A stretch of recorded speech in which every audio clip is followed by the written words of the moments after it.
host privileges could help me catch people admitting people coming in, that would be great. Got it. All right. Let me begin sharing the screen. Hey, Hello. So everyone, welcome to tonight's session. This is part of the Agile 20 Reflect Festival, but this is also a joining forces between 3 different Agile groups: Agile Austin, Mile High Agile up in Denver, as well as the Agile Leadership Network in Houston. And we're really happy to be able to work together to bring you this session.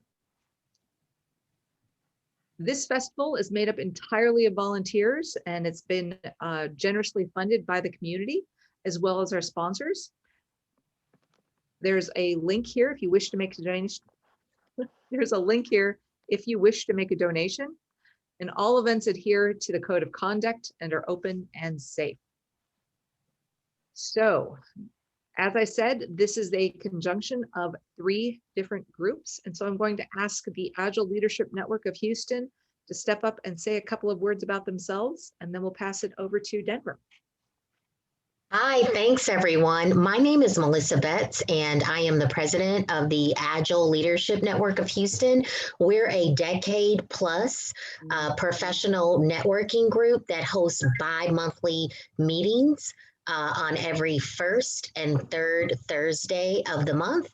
And we have fun educational topics that cultivate your leadership in the agility space. And we welcome you all. And on behalf of Susmitha and myself, we'd like to thank you all for coming tonight. And thanks, Dr. Jill Greenbaum. Very much so. And how about you, Lori? Hi there, I'm Lori Langston, and I am the secretary for Agile Denver. We're an organization that is committed to stewarding a vibrant Agile community. Our footprint has greatly expanded since COVID and pandemic, and we've had the great opportunity to partner with other folks across the country. So we're also really glad to be here tonight. We have an annual conference that we host, and we have 7 different meetup organizations that we sponsor. So there's a flavor for everyone. Please visit us on our website at agile-denver.org, and I'm sure there will be something for you almost every night of the week. All right, and with that, I will turn it over to Melissa. Or excuse me, not Melissa, Brittany. So many names in my head tonight. No worries. Can y'all hear me okay? We're good. Awesome.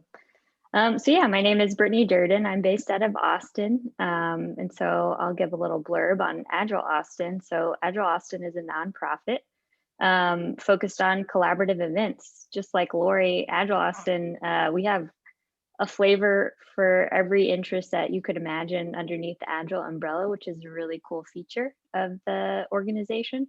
And Aaron and myself actually host the coaching SIG every month, which is on the first Monday. But that's not the only event. There pretty much is an event every day of the week, definitely every week of the month. So highly encourage you all to go check out the Agile Austin meetup page and start attending some of the events. It's been a pleasant shift being able to interact with people from not only just Austin, but from all over the world. Yeah, would you add anything to that, Aaron? Only to just chime in that I fully and completely agree with you. All right. But with that being said, you are not here to listen to us talk tonight. We are here to work with Jill Greenbaum. This is the second session that Jill has come here to do. Jill is one of the US-based trainers for Vocablo, and honestly, she is just a wonderful human being. So with that, Jill, we are going to turn it over to you, but this tonight is about living appreciative. I forgot my enunciation pills today, because this is about living appreciatively, seeing the positive in life. So this is an appreciative inquiry session. And so Jill's going to walk us through a lot of that. So Jill, I'm going to stop sharing so that you can begin, and Terrific. things over to you. All right. Fantastic. Thank you so much. I am delighted to be here. Erin and I have known each other, gosh, for quite a while now, since 2018, I believe. And I'm just delighted to be here and talking about this particular topic. I'm passionate about a lot of things. This particular topic is one of my favorite. And so we'll be talking about living appreciatively tonight and seeing the positive in life. And I'm hoping that you had the chance to download and perhaps even print out, if you like to write on things as I do, the file that said, hey, be sure to have paper and markers at the ready because we're going to be using them. And you can write with them, or you can draw with them, or you can do some kind of combination of those two things. And I know that the link was put in the chat. Of course, if you've come in afterwards, you might not see it. So we might just drop it in there one more time. So now that we've gotten those logistics out of the way, I'm just going to tell you a little bit about myself to give you a context for understanding how I come to this topic. A million years ago, okay, slight exaggeration, I was a New York City public school teacher, always working with children in special education settings. So I've been a teacher, principal, administrator, and I have a doctorate in curriculum development. So I love things that are systematic and structured and really lead to results. And so having been in education, I then shifted and started my own business over 20 years ago. And in that work, I also did some board work. In fact, one of the organizations I still belong to and was a board member of is the International Forum of Visual Practitioners. And I was at a conference in Berlin in 2014, and that's when I learned about appreciative inquiry. And I was fascinated by it. So I'm going to ask in a little bit who here is familiar with AI and might want to say what they know about it. So put that in the back of your mind if you're one of those folks. But I learned about appreciative inquiry and I was like, how can I apply this to my life? And I thought, oh my gosh, I'm sitting on a board of directors for a nonprofit organization. And quite frankly, I'm having some challenges getting along with the board president. And I truly believe that the only person I can change is myself, as much as I may want to change other people.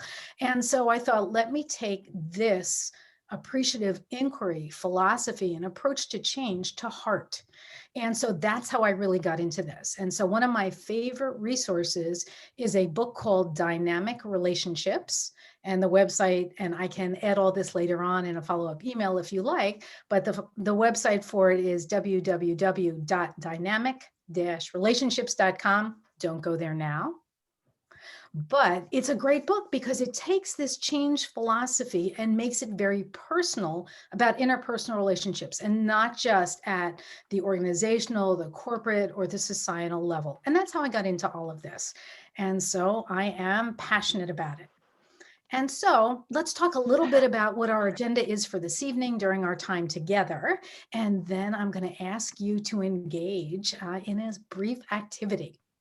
So we're going to start by describing appreciative inquiry, and I'm going to find out what people know in the room and then maybe add some information to that. In addition, we'll get into the 5 principles of appreciative inquiry, and I'll ask you to provide some examples of them in your daily life. You'll also have the opportunity to engage in some activities, and if you like to, do a little drawing in the process. And if you don't like drawing, that's okay too. You'll use words, and that's just fine, or some combination thereof. But that's our plan, and you'll see behind me, I have pretty much a black and white version of what you should have in color because that was in the file. And so I'll be working with this and filling it in along the way. So you might want to either pin my video or spotlight it at certain times because that'll help you see better. So that's your choice. Of course, I can do that for you too. So you can always put something in chat and I might even get a chance to look at it, or maybe someone else will and will tell me exactly what you'd like me to do. But here's our plan for this evening.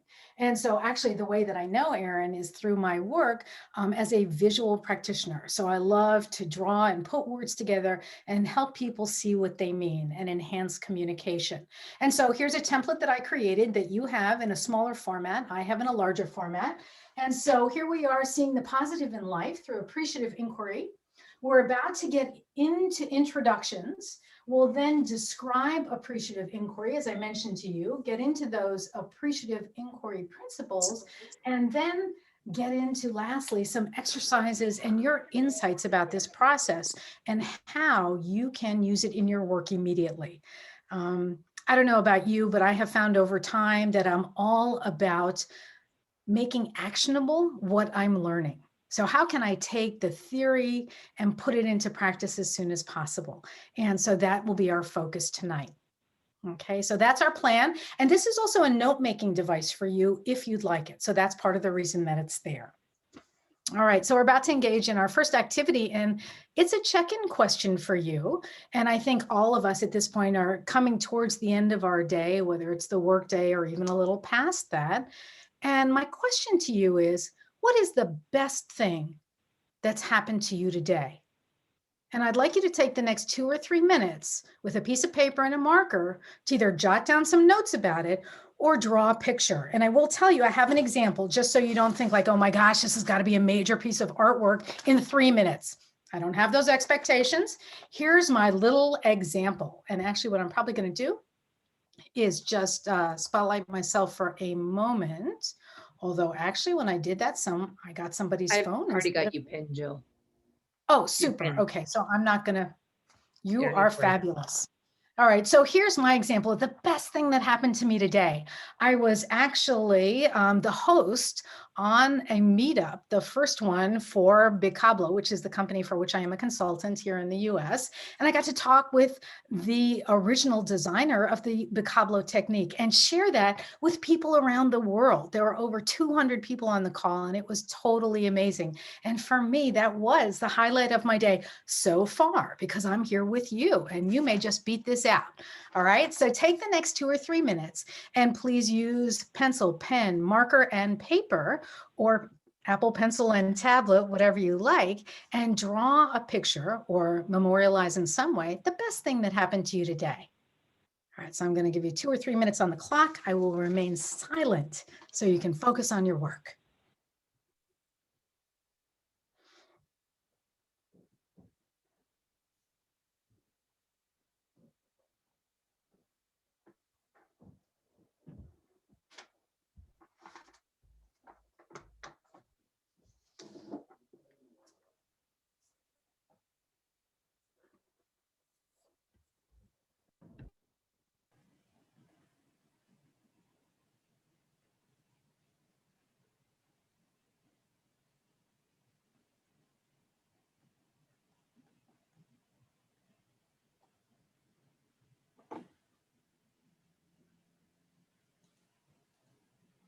Mm-hmm.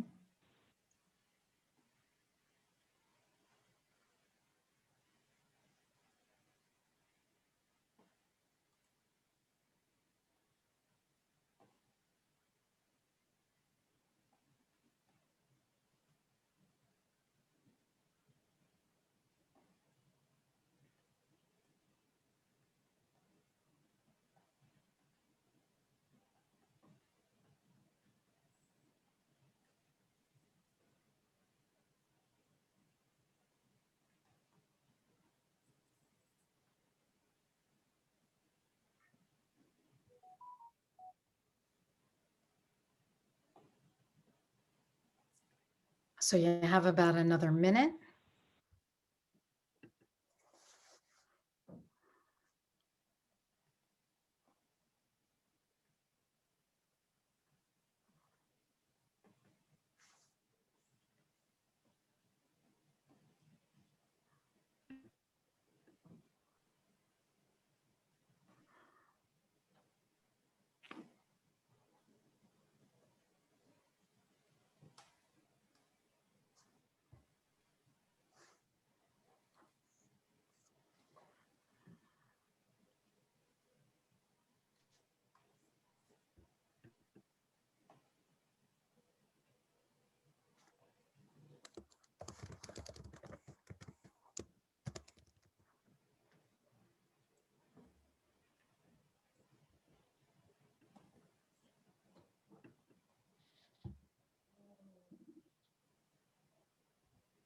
All right, and my timer is about to go off. Oh, she's being recalcitrant, but I know time is up. And so what I'd love to do is hear from you in the chat or by coming off of mute. What was it like to think about the best thing that happened to you today? And once again, all answers are acceptable here. So whatever you want to say is absolutely accepted. Please write your answers in the chat or come off of mute. We'll spend just a couple minutes fielding what people are thinking and feeling. Nice. Thank you, Jubin. It actually, this is Susmita. So for me, it actually brought a smile to my face. It almost takes the stress off all of the stuff that's going on around you and gets you to focus on something that's happy and something happy that you can reflect on, I guess. Absolutely, Susmita. Thank you. Nice, Sharon. Yep. Thinking appreciatively made me look for the good. Brought joy to me for a brief moment, made me smile. Awesome.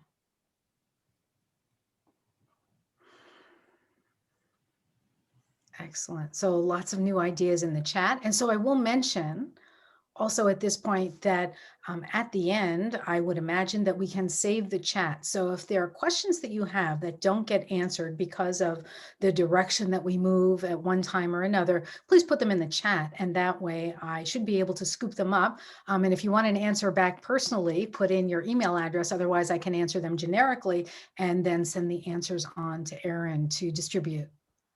All right, so that's just something to think about. If you have a question, you think it's a little off topic or we don't get to it. Awesome. Be sure to check the chat also, the great answers that are there. Fantastic. What a nice way to begin, eh? What a nice check-in question. And so something to think about, because how often are we doing check-ins these days, right? When we're coming together with other people, we're doing it all the time. And so we'll talk more about the influence of the questions that we ask on what happens next. So let's talk a little bit about appreciative inquiry. So I'd love to know from folks that are here now, what do you know about it? Would you like to say a few words about what you know? And so the easiest way to do that is probably to come off of mute. We're a large group, but not too large for that. And so I'd love to hear from a couple of people and then just add to whatever knowledge is put out there. So everyone, I'm going to unpin Jill for the moment, just in the trying to look for people who might be waving at me. Great. Yeah, I'll share. so, oh, go ahead. Oh, thank you. So, hi, Joe. Good to see you. This is Alicia from San Diego. We appreciated you coming out and doing our class with us. So I love Appreciative Inquiry, and I used it pretty extensively with a number of executive groups that I worked with at the Gallo Wineries. The Gallo Wineries is a San Diego, California winery group. And it was just a way to help them. Many of these folks had been at this company their whole life, and that was their only experience. And so one of the things that the Appreciative Inquiry helped them to do is kind of get out of just that regular way of thinking and start looking at what they had in front of them just through a different lens, in a really positive lens. And it was really exciting. It really got them energized and really thinking about what was possible. Awesome. Great. Thanks for your contribution, Alicia. And so nice to see you again. I did hear at least one other voice. Yeah, this is Andrew Smith calling from outside of Denver. I first ran across, somebody sent me David Cooperrider's paper over 10 years ago, and it was just an explosion of, wow, this is amazing. And the essence of organizations grow in the direction in which you repeatedly ask questions. Mm-hmm. And I've used the approach in a small form in working with groups and organizations of creating a sense of what's possible. Mm-hmm. Excellent. Thank you, Andrew. Yeah. Lovely. We're starting to create a picture here of what it is. Would anyone else care to add a thought or a comment? All right. And so that was a New York pause. I'll just say that. You can probably tell it from New York by my accent. So it might have been a bit of a quick pause. I'm going to try and ease into pausing a little longer just in case people want to add. But once again, you're always welcome to enter comments into the chat. I have to admit, I'm not always looking at them consistently, but I'm sure that Erin or one of the other team members here is, and we'll mention things that come up. So I'm going to add to the knowledge that we've already got in the room and just tell you that a little over 30 years ago, David Cooper, as Andrew was just talking about, and Suresh Srivastava at Case Western Reserve University began looking at the best in people and in organizations and in the world around them. And it was really David Cooper-Ryder's doctoral work, and Suresh was his advisor. And so what David discovered over time is by looking systematically and discovering what gives a system life, meaning when it's most effective and capable in economic, ecological, and human terms, that is what appreciative inquiry is all about. So it is very much, as Andrew was talking about, the kinds of questions that we ask, or as Alicia was mentioning, where are we focusing our attention? And is it on the positive and what we want to have more of and what we want to grow, or is it the problems? And so I know, because I work with a lot of different Agile groups, that that problem-solving models are very popular and used frequently.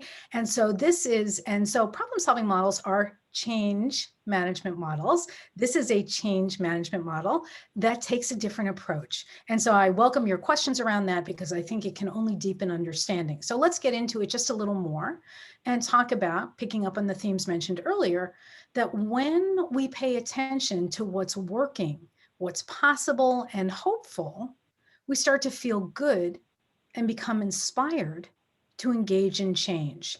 So those words, quite frankly, they're just words. I want you to think about those and sit with those for a minute and think about yourself. When you start to think of the things that are going well, what does it do to your spirit and your energy level?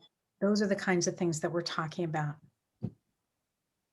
And so I will say, though, with a full understanding of our complex human bodies, that we are really hardwired to look for signs of danger, to look at the negative. We have what Rick Hansen would call a negativity bias, right? Our brains protect us by looking at the dangers that exist in our environment. And what we need to do over time is retrain our brains. We want to stay safe, and yet we also want to be able to see the positive things that are going on. So appreciative inquiry is really about having a complete view of life, both the negative and the positive. And so we work to rewire our brains to think more positively and have intentionality about the change that we want to grow into. So we want to change up some of our thought patterns. Spending time looking at the positive side gives us courage, inspiration, and motivation to deal with what's difficult. So I want to pause there for a moment and just ask for your thoughts or comments about that. Thoughts, comments, questions? Am I sounding like Pollyanna? Because I don't want that to be the case.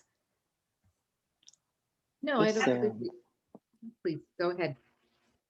You, Erin, please. As the host here, I really have to defer to you.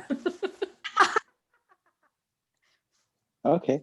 I wanted to say that this resonates a lot with me, as in systemic coaching, we use resources a lot to work with ourselves and with our coaches. And so this kind of moments are a type of resources that we work with a lot, energetic and emotional resources. And you can call on them on demand, but well intended. Thank you. Thank you. This is Lynn. I wanted to say that I had, heard a statistic or a piece of research that indicated that for every negative thing our brain experiences, we need 7 positive things. And so I had a negative experience, just a little thing at work, and I tried to count the 7 positives to see when I felt better, when I felt even. And it was really an interesting activity to try to be intentional about counteracting the negative. So Lynn, I think you raise a really important point. I went through Martin Seligman's Authentic Happiness Coaching Program. Some of you may know of his work. He is one of the founders of the field of positive psychology. And so the research that I've heard similar to yours is that 5 positive experiences to help ameliorate 1 negative experience. And I think the bigger picture here is not so much the counting of the experience is, it's what's the world that we live in? And where is the energy around that? And are we surrounded by more positivity so that we can handle some of the challenging pieces or not? So I certainly understand the desire to check in and say, gosh, you know, is it 5, 6, or 7, that kind of thing. But I think as we take a step back and live our daily lives, start to think about, well, where's my energy going? And what am I saying? And what are the people around me saying? And how do I respond best to those things that might be perceived to me as challenging or negative? Yep. Yeah. Thank you for raising that. Sure. Hi, it's Wade. Your comment about we have a negativity bias really got me thinking, and I'm like, is that there by default? Where did that come from? You know, and started to examine that in my own actions today. So, give me a moment's pause there to think about that.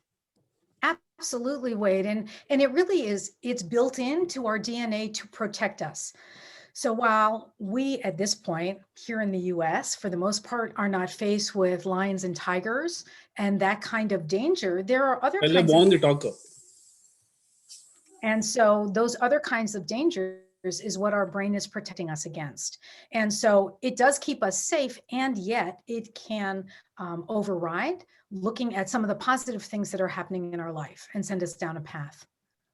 Thank you, Wade. I'm just going to check in with anyone else that would care to say anything with regard to just this overarching view. Well, I think on the negativity part that it's human that we tend to bond over negative experiences. That's really an interesting thing, because I would say yes and to that. I'm not into improv, but I would definitely say yes and to that, because I think we bond over very positive experiences, the birth of children, partnerships coming to fruition, and those kinds of things. So, gosh, I think that's really interesting. Yeah, I would say both, absolutely. But there are situations where some people will, that's where their focus and that's how they're bonding, and they're not focusing on more positive things. Right. And I would say that's quite frankly dangerous from a psychological perspective. I think it's the misery loves company, and let's commiserate together. And, you know, I love research apparently as much as Lynn does.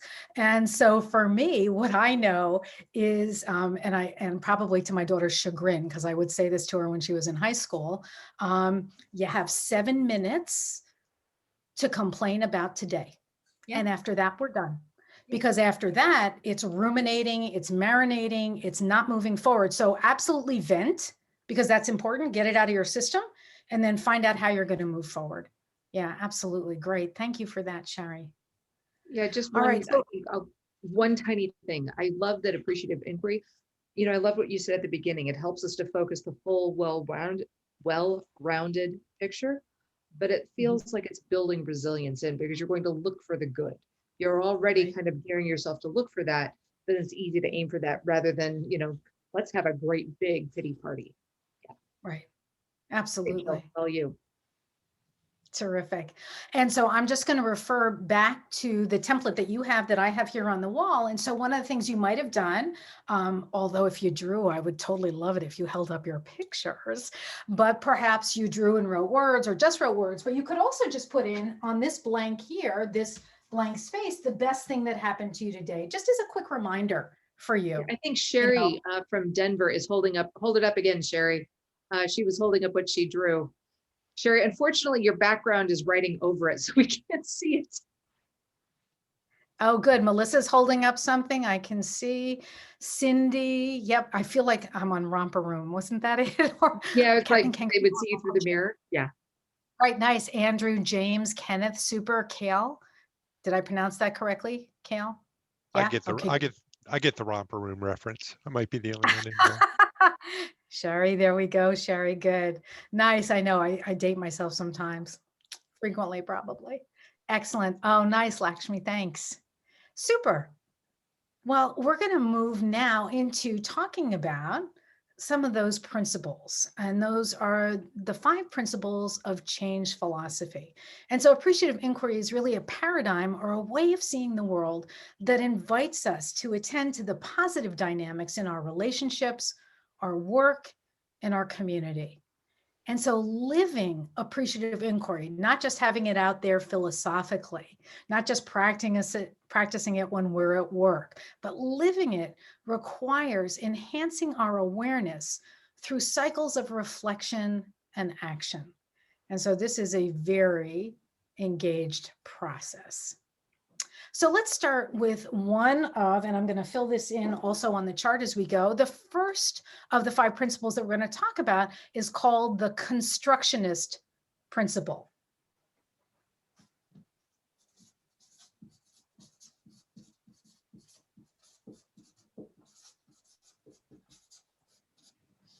And so the constructionist principle tells us that we literally create or construct our own stories, and that our story that we have created is one perspective. There are always multiple perspectives, and we need to hold our own perspective lightly. And the way that we know, or the way that we think about our stories, affects our actions. And so as I say that, I'm seeing a few head nods around the room, so to speak. And I'm wondering if anybody has an example of having a knowing that was your perspective that maybe was in alignment with others, maybe there was some shared reality, or maybe bumped up against different realities. I want to pause there and just ask, Andrew, you look like you'd like to say something. Oh, I'm just thinking about that, holding your story. I was laid off in September, and there's an immediate shock, but then the constructing the story. How can I use this to go find a way to do more of what lights me up? Mm-hmm. Absolutely, and I think it's going to be putting some of the principles, several, if not all of the principles together.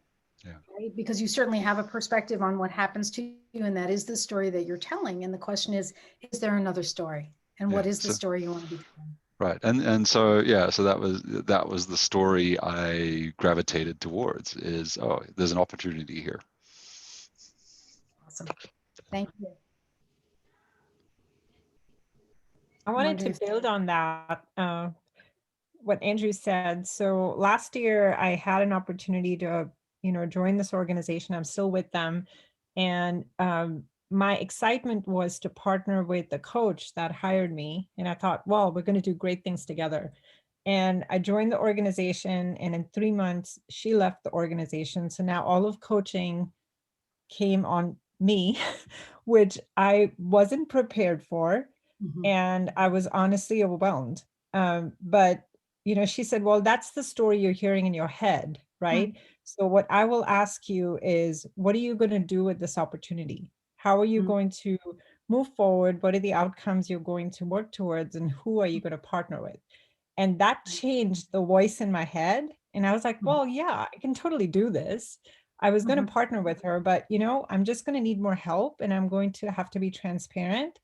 And I'm up for this challenge. And I'm so excited about the fact that I was faced with that, because it was a great opportunity, and I've grown so much and learned so much. So the way you look at the world can totally change how you achieve what you want to achieve.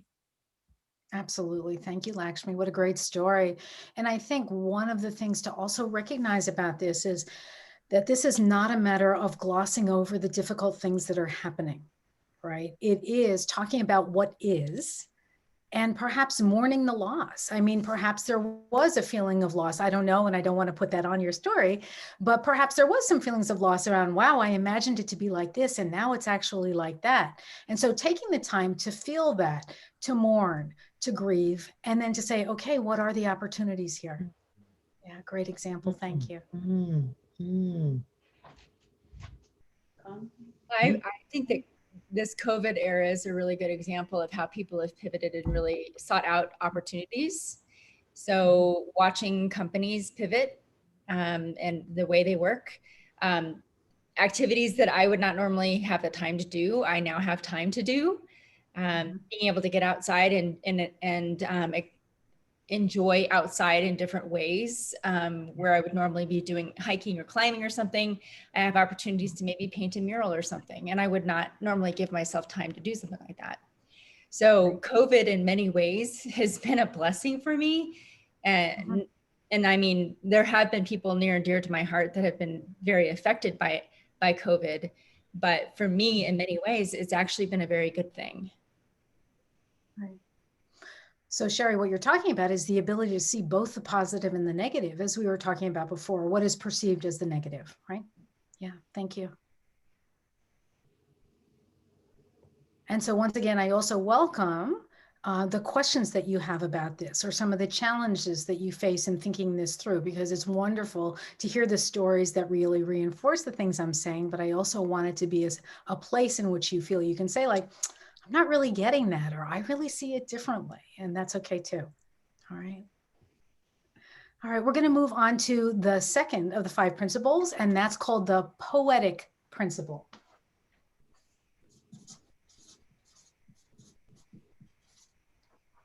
And so the poetic principle tells us that we have license to create, interpret, and focus our stories. Whatever we focus on expands, and that life is an open book. And so some of you I know are coaches, because I'm hearing you talk about it. One of my favorite books, or series of books, are by Rick Carson, who wrote the Gremlin Taming book. So I'm sure many of you are familiar with that. And he talks about, where do we put our flashlight of attention? All right, because where we put it, that is what grows. And so you'll remember the first question that I asked you in terms of the first activity that you did was to ask you to think about the best thing that happened to you today. And so that was an example of the poetic principle at play. You focused on the best, what was of value and what were opportunities. So I'll tell you a little story about this that's in fact true. I was taking a course on nonviolent communication. I have a background in education. I'm all about the learning and assessment. I want to be sure that people, myself included, are getting what they want from a particular course.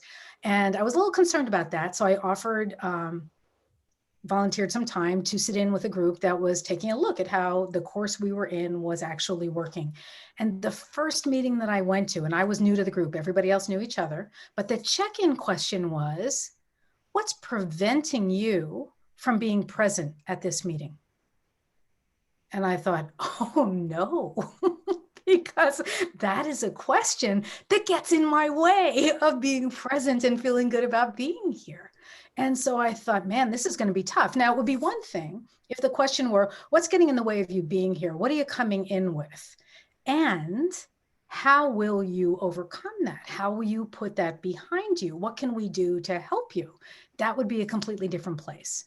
And so I had a hard time sitting through that meeting and just thinking, I don't want to be in a group where the first thing we do, where everybody checks in and they spend a minute or two talking about how they spent too much time on Zoom, or that they didn't have lunch today because they didn't take a break. And I'm thinking, okay, if you're not taking a break, how about taking some responsibility around that? Okay, so I'm into this whole thing, right?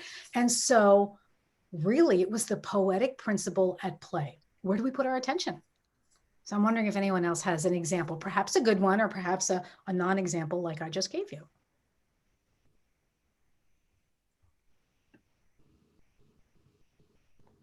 It's definitely something to be thinking about with regard to the next time you do a check-in, because the quality of the questions that we ask is absolutely critical to the experience that we have. Okay. All right, so let's move on to our next principle, and that is the anticipatory principle.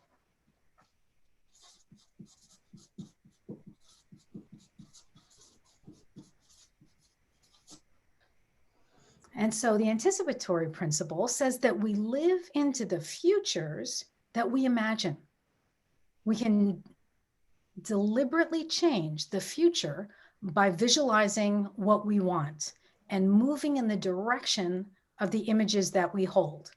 All right, so this is not the secret light. All right, this is not, oh, I'm imagining this and it's miraculously going to happen. It's that we imagine something that inspires us and we have the energy and the inclination to move in that direction. And so I'm wondering what thoughts or questions or examples exist out there with regard to the anticipatory principle. it's I talked to my team, my development team in Agile setting about the power of acting as if, right?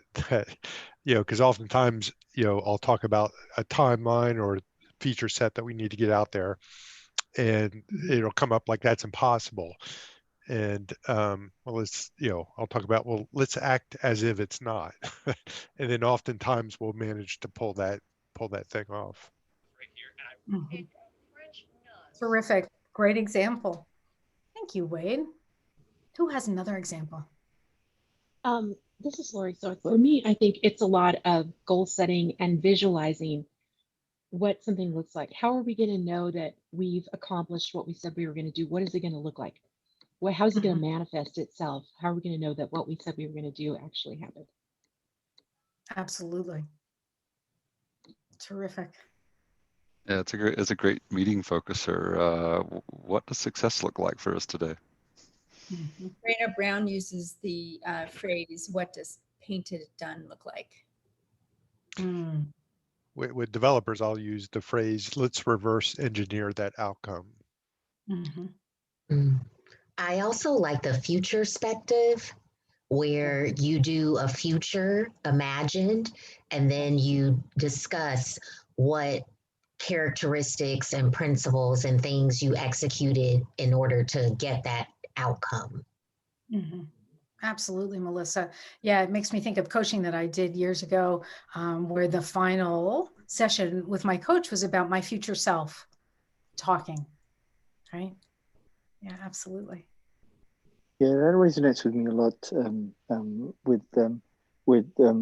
So there is something we call the wonder question.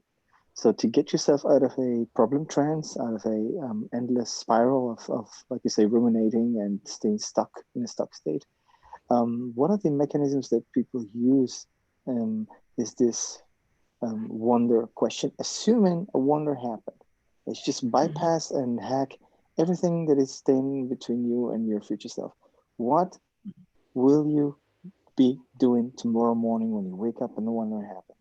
And that's such a powerful question, because it rips off all the limiting beliefs or whatever that stands between you and something else new. And now you're open thinking about something new. Absolutely. It's radical. Terrific. Thank you, Mara. And so I'm just giving a longer pause to make sure that I don't miss anyone in the process. Excellent. All right. Well, picking up on what Maru was saying, actually, I'm going to ask you to engage in an activity where you'll do the first part on your own, where you'll have 2 minutes to think about the scenario that I set up. And then you will move into pairs. This will be the first of 2 paired activities that we do.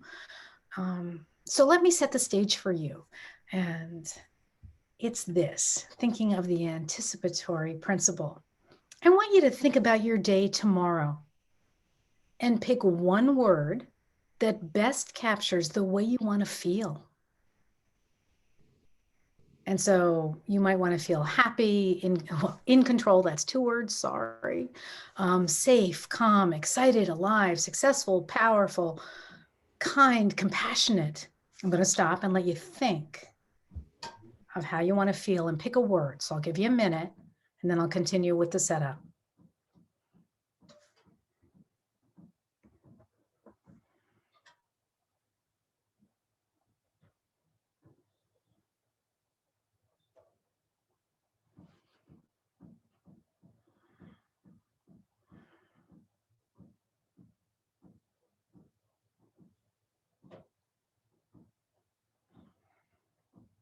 So take just another 10 or 12 seconds to think of the word that you want. I often think of this when I'm walking my dog first thing in the morning. How do I want today to be? Who will I be today? How will I show up? All right, there's our timer again. All right, so you have your word at this point. So I'm going to ask you to think about tomorrow. Think of your day ahead and imagine yourself feeling this way throughout the entire day. Mentally step through your routine and the various activities that you've planned and see yourself moving through all of them with this ideal feeling. Remember, you can't control anyone else. You can't control some of the situations that you're in. So allow everything outside of the state that you want to be in to stay the same. Focus only on your inner experience and make a couple of notes about how you would see this ideal day unfolding, along with what you see yourself doing, saying, and thinking to make it happen. So I'm going to give you another 2 minutes or so to do that, and then you're going to go into a pair and share with your partner. So I'll set the timer for 2 minutes so you can jot down some notes so you feel comfortable and have something to talk about. And can you repeat that, Jill, or is it in the? No, I'm happy. You know what I can do? I can just drop it in the chat. Would that be the easiest thing? Yeah, I think Sherry has it over here. Thank you so much. That would be fantastic because I was over frantically creating breakout rooms. There you go. I did drop it in the chat. Thank you. You're welcome. All right, so Jill, once you're ready, I do have breakout rooms created and I can go ahead and send people to them. I think I might have to catch one person. But other than that, I think we'll be okay. I think I've got everyone. No worries. That sounds terrific, Erin. Let's give folks another minute or two just so they feel like they've had the chance to mentally walk through their day. Imagine themselves in all their routines. Everything else stays the same. My timer says there are 51 seconds left before we put them into the rooms.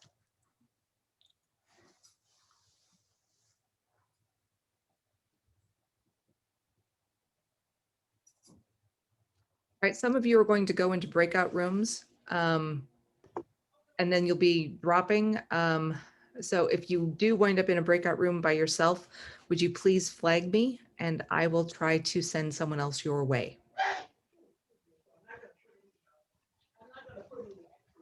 And if you need to, you can always come back to the main room and we can chat there.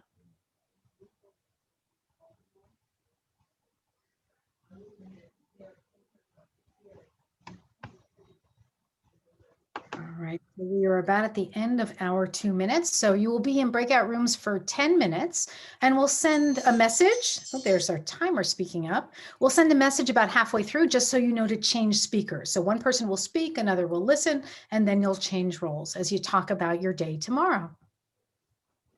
Okay, there are several people who are also direct messaging me saying that they're not going to be able to make breakout rooms.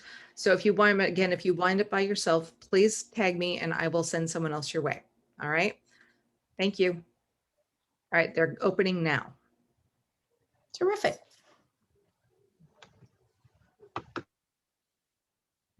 Thanks, Alicia.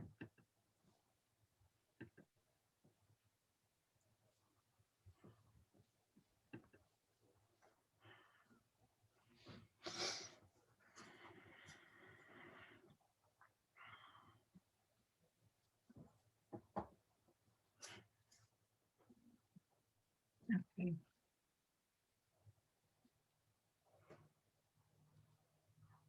All right, so Jubin is telling us that.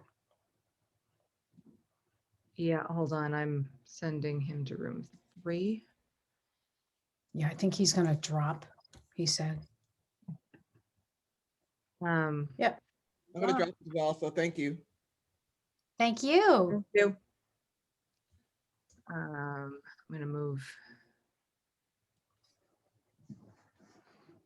You're doing all the heavy lifting here.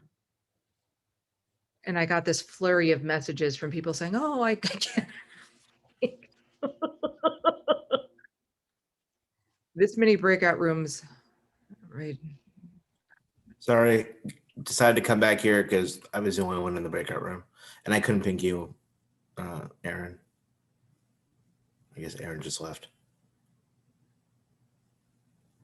And so let's see.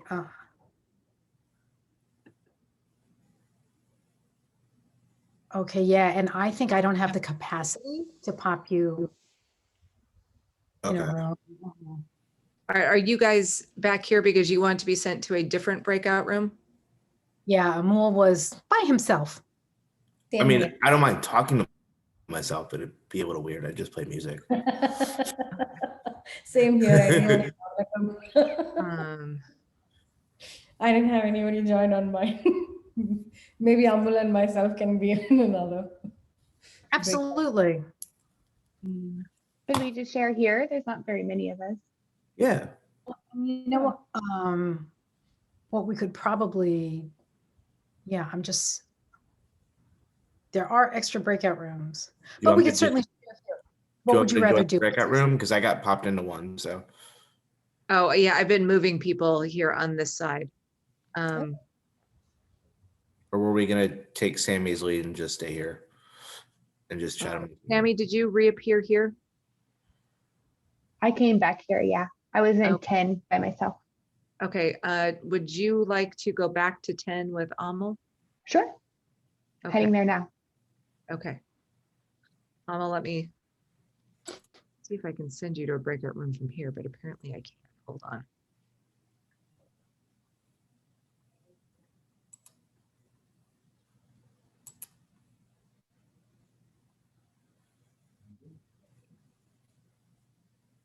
Amal, for some reason, I cannot find you in this list of people. Yeah, I can't either. I was looking for you. So yeah. Amal, I'm right here. let's start talking. It says I'm assigned to room 19. Can I join that and come back? Go to 19 with Sammy, I believe. Yeah. There we go. Terrific. You still need a room? I guess so. Or it's fine. It's fine. I know what I want to do tomorrow. All right, and we have Fred and we have David. What? We have Fred and David? I'm seeing Fred Zulu and David Geisler. And I probably ruined everyone's name.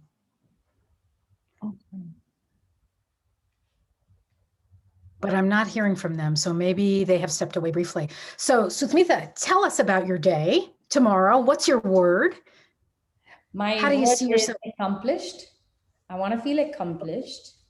And I am going to be preparing for a presentation that I need to give to my leadership team on the construct for my Agile COE. So I would have done that, completed that, got that vetted out, and in fact, feel good about it because I've got everything, whatever I have in my head translated into a visual or a PowerPoint, and not feel stressed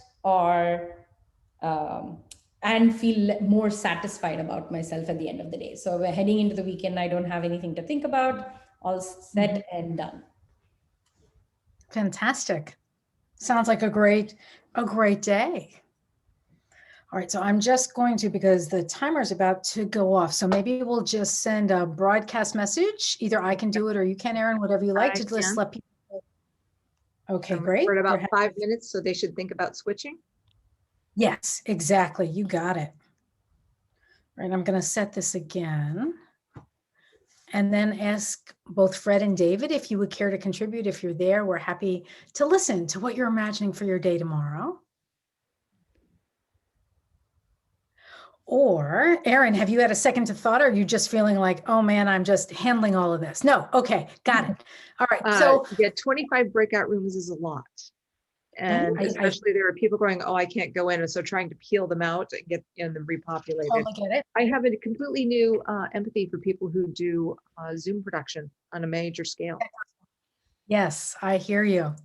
Okay, so Suthmitha, I have the same idea around a word for tomorrow. So I think it is going to be accomplished. And I want to live into that because tomorrow I have a pretty light schedule in terms of calls that I need to do, coaching call for Vocablo with a group I'm just finishing up with, which is great. I know that's going to go fabulously. They're excited. They have great things to show. It's going to be awesome.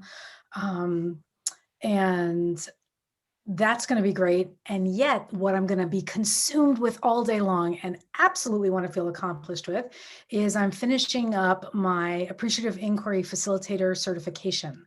And so because why keep it simple? I've decided not only to write the answers, I've decided to make visuals out of the entire process.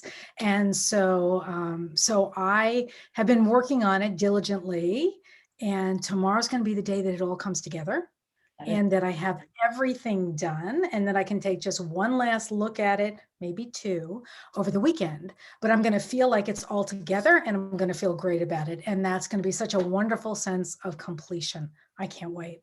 Good job, That Jill. is- That sounds amazing. That does. I'm like, okay, I just had one PowerPoint deck that would get me through my day. She's like, No, but having the visual aspect of this Yes. is to go along with that work, I think will really deepen it. yeah. I do. And I can Incredible. understand wanting to do the certification work along with the training. Yeah, Someone just entered. they did. They're coming to visit.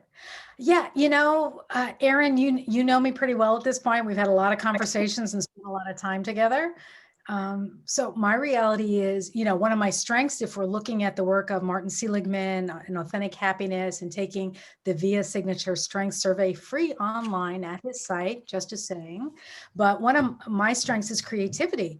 And you know, your strength, your greatest strength is always your greatest weakness also. So this whole process of the certification, making it visual, has been super exciting and fun, and absolutely gargantuan, because it could never end, right? You could Right. keep making it bigger and You could keep better. going down the rabbit holes. Totally. And so I have to get very strict with myself and say, okay, this is it. It's just going to be this. Time Yes, I box, could if you need to do this part. You don't need to recreate the wheel. No, but I do. I love encouraging people to draw along that coaching work, because it helps them to think in such different ways. You know, it accesses into sort of how they feel about something. Yeah. You know, we've talked about in the past, you know, you use drawing more. I come at them with poetry quite a bit at the time. And that really, no, it does. It shocks the heck out of them, but it brings something else out. So yeah. Totally. Absolutely. Yeah. How much Poetry more is time do we have in intense. those breakout rooms? We have 1 minute and 16 seconds. So perhaps in about 20 seconds, we can hit the button, and then they'll still have a minute left probably. Yeah. And to come back. Yeah. Perfect. And I will tell you, Erin, we are going to do one more breakout with pairs. So just so you know, and hopefully we can just sort So of Erin can start recreate drinking. so people get a chance. Yeah. Okay. Don't worry. We're okay. All right. I'm going to go to breakout rooms. Terrific. I'm going to close them so they start coming back. Sounds great. And Amul, I hope you had a chance to talk. I was talking someone. with Sharon. Yeah, Excellent. she's the Brooklyn or the Golden Gate Bridge. Yeah, beautiful. Yep, and here people are coming back now.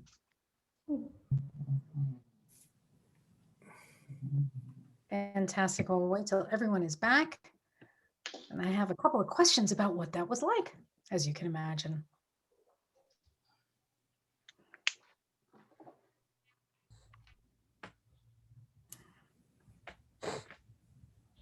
Terrific. And so at this point, I'm just gonna like double check.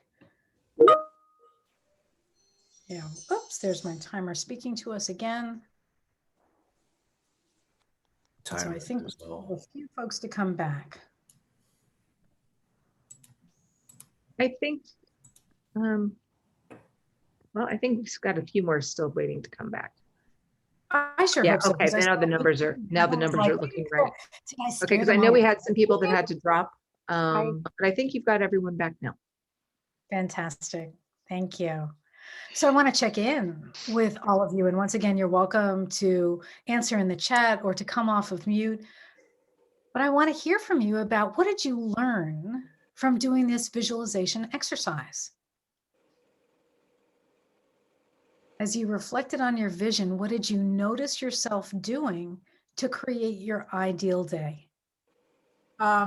So personally, I think like the whole visualization and programming or retraining yourself to see beyond where you're currently at, to see your future, propels you or prepares you for a better positioning of yourself the next day. So which means if I begin to look at myself as happy and envisioning and foreseeing the fact that I'll be happy. Subsequently, I will arrive at that position.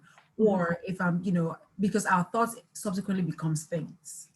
So I believe that when we program ourselves, when we begin to retrain ourselves, then we begin to see the best of life. It gives us a better perspective to see things from a different way, not only often, negatively, but also from a better perspective. Right. Absolutely. Thank you, Sharon. Hey, Jill, this is Nag. Yes. Hey, just going through this exercise, at least it is, I'm getting a feeling that it's not, we all want our day to start in a, that systematic manner and the feeling that we want to be. And many times it turns upside down by the time it comes a couple of hours down the right and down the road in the day.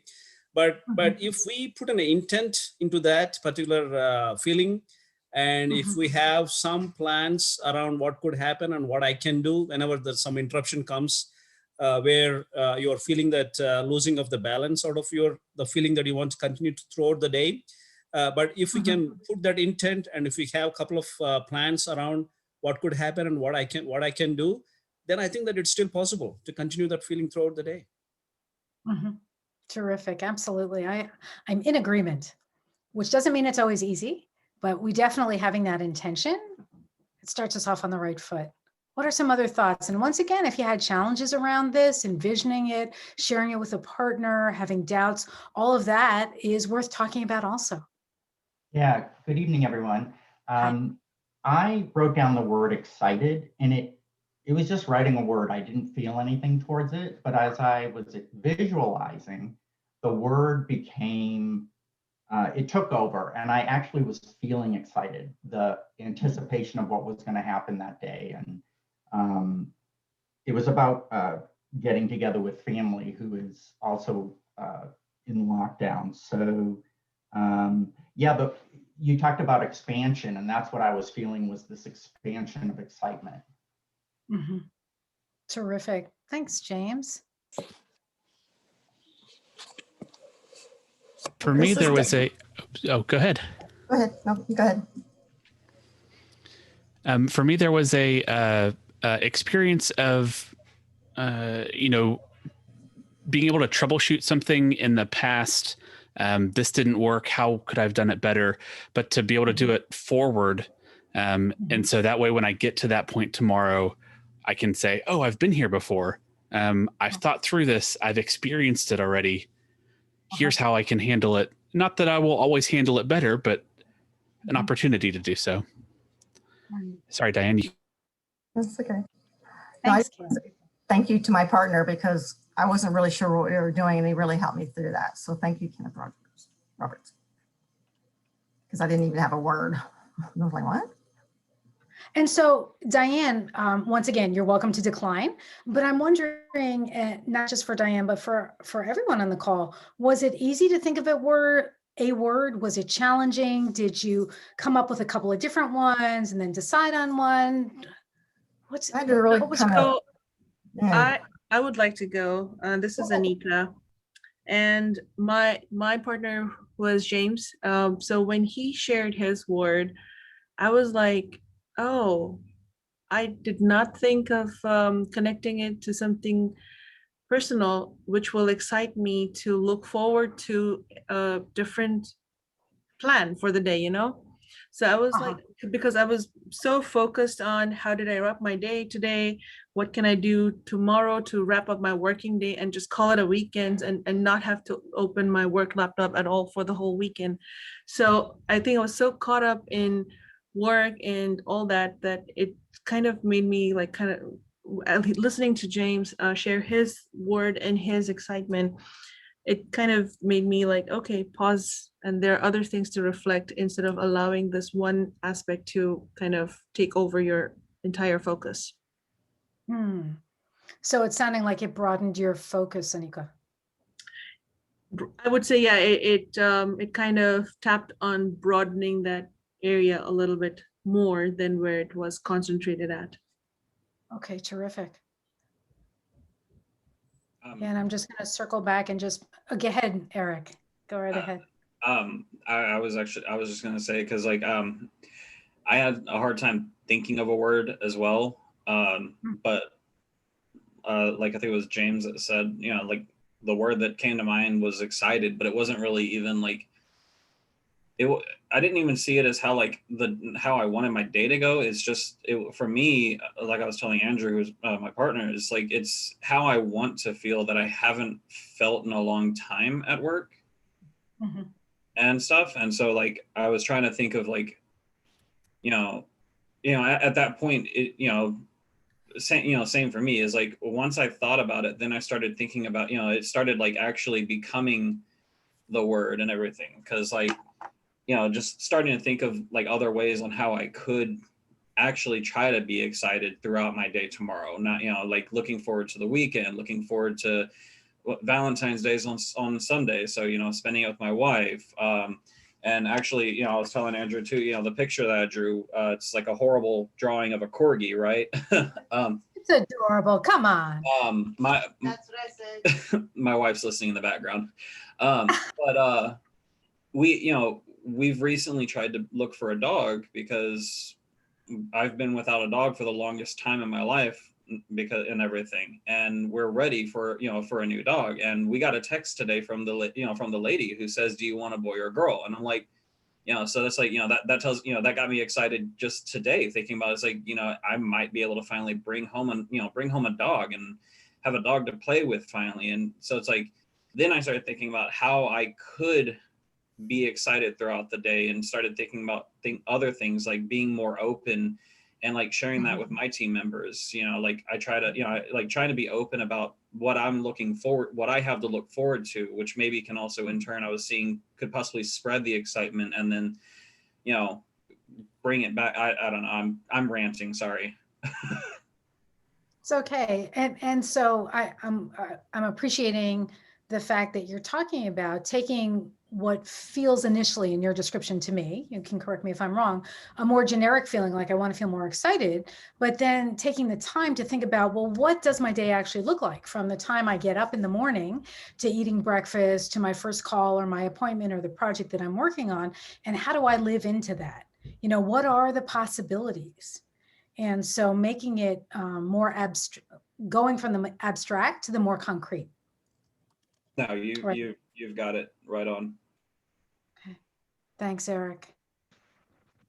Yeah, and I'm so glad that you mentioned that, because I was going to circle back to what Diane was saying about how it can be challenging sometimes to think about, well, what is it that I want to feel, so there are all kinds of challenges associated with this. For me, I tend to think of 2 words at a time. It's like, okay, am I really going to do both of those things? Or how is that going to show up? So just for an example, it was my daughter's birthday over the last weekend. And I thought, as I was walking my dog in the morning, so the word that I have for the day is kind and caring. And how does that show up? So it means, because she's living at home with us now, because it is the time of COVID, and it's nice to be with family as opposed to living by yourself sometimes. It's making breakfast. It's asking how she's doing. It's going for the hike that we agreed on to spend some quality time together, and just really thinking through, how can I be kind and caring all day long, right? And it's not that I shouldn't be that every day, don't get me wrong, I should absolutely, but it really was a focus, and I felt myself having a focus, doing things differently. Right. So that's how I came to it. So I'm just going to check in about any other thoughts or feelings or challenges that were associated with this. Or also, what do you think, having done this exercise? Is this something that you might want to do, maybe not in the morning when you're walking the dog or your first cup of coffee, but maybe the night before? Thinking about, how do I want tomorrow to be? What do I imagine for tomorrow? So that when I wake up, I start living into it. Brought me hope. Oh, yay. It's weird. It's an emotion I haven't felt in a while. The project I'm on is very different than what I'm used to, and everyone is struggling. It's not just me. So to think of, the word I chose was relaxed, because it's a pretty stressful role at this present moment. And it brings you hope, which is the ability to see the forest through the trees. I'm thinking of, oh God, Legend of Bagger Vance, that scene where Matt Damon like is able to focus. He's trying to focus on some golf shot or something. And then like Will Smith is like talking to him, and eventually that fades out. So that's what I was envisioning, really. That. Thank you. Didn't mean to make everyone so quiet though. No, it's all good. I think we're being reflective. It's all good. Or I'm going to take it that way. Let's put it that way. Yeah, I'm reflecting based on your feedback, like how closely our emotions are tied to the current project or product we're working on, you know, in this group in particular. So thanks for sharing that. Yeah, I just was super moved by that because that was a very small exercise that we could all do every day, really. And if it made that much of a difference for you, oh my gosh, that's so worth that little bit of effort. That just, I have goosebumps all over. So thanks. You're welcome. That took a lot of courage to share. That really. Yeah, I was like, I don't know if I should share this. Is this the right venue? But I'm glad I did. I'm glad I shared. Totally the right venue. Well done. Absolutely. Hey, Joe, I wanted to take it kind of maybe the opposite way. You know, when we first started out, we talked about the positive that happened in a day. And I'm thinking everybody wants to get the best rest at night as possible, right? So could we do that image right before, or some word or image right before we go to bed at night, and so that we have a better, every day you're better, you know, if you rested well the night before. So just a thought, if you've ever gone that direction with it. Yeah, Wendy, I'm so glad you mentioned that. In the room, almost everyone was in breakout rooms, but we had a few people that hung behind, and we talked a little bit, and I started talking about Martin Seligman's work. So some of you may be familiar with him. He's one of the founders of the field of positive psychology. So most of us, I actually got my bachelor's in psychology back in the day when psychology was about neuroses and psychoses and problems, and that was really the focus on helping people gain mental health. All right. And so Martin Seligman really started with a few other people, this field of positive psychology, where we start to look at what's working and how do we amplify that. And so I went through his Authentic Happiness coaching program. Back in 2004, he's at University of Pennsylvania. He's amazing. Don't go there now. But there's a lot of great information. I'm not going to get started on that. But Wendy, to your point, just recently I was running a program, and one of the homework assignments, so to speak, that I gave to folks was thinking in terms of gratitude, which is pretty common, right? We've been talking about gratitude lists for at least, 10, 15 years, but this is a slight twist. So before you go to bed at night, think about 3 things that you're grateful for that have happened during the day. All right, so that's pretty typical. Think about how you're responsible for them happening in some way. So maybe a big way, maybe you pulled off something, or maybe a small part of it, but how are you responsible? And then choose one to think about as you go to sleep. And so the research that Seligman has done shows that when you start to go to sleep with that intention in mind of focusing on what you're grateful for and how you made it happen, that about a quarter of the time you end up dreaming about that. And how cool is that, right? So, and there's no downside to it as far as I'm concerned, right? Because if you go to bed thinking about how you contributed to something that went on in your day and you're feeling grateful for it, even if you don't dream about it, what a nice way to fall asleep. So I think, thank you for raising that, Wendy. Jill, I think I want to meditate on winning the lottery. So Melissa, what do you have? What's your part in that besides buying the ticket? I don't know. I can manifest the correct numbers. Look for data signs. Count how many people were in the meeting. Use all the numbers around me to. Can you just give us a set of lotto numbers for everybody so we could all play them in their respective states and then go from there? Would that be possible? It's like $44 million. I should be able to equitably divide amongst us. Okay. Yeah. And so I will say, Melissa, though, a little off topic, because the key here is literally how do you contribute to what you're feeling grateful for, right? And so that's the piece of it. And so it's about agency also, right? It's about how do we feel in relation to what we're doing. And so I leave you with that thought. Perhaps you'll have some sweet dreams tonight around what you've done during the day. And so that's a whole field of interest, but we're not going there now. I'm going to bring us back to another principle, and we're going to start talking about the principle of simultaneity. Now there's one.